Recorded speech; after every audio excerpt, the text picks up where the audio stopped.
စားကြမယ်ခင်ဗျာဒီနေ့ကတော့ကျွန်တော်ဒီမှာ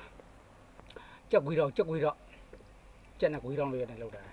ကြက်ကတော့ကိုယ့်ကိုဝယ်တာတော့မဟုတ်သူများပေးတာ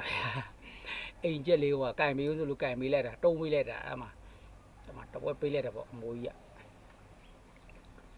စားကြပါဦးကြက်ကွေးတော့လေးနဲ့ကြက်ကွေးတော့ရှယ်ဦးရမပြီးချက်မတိုးတယ်မြင်းကွာရွယ်ပါတယ်ရှင်ပတ်ပါဘဲတိကြော်လေးပေါ့အားလုံးမစားကြပါဘူးခင်ဗျ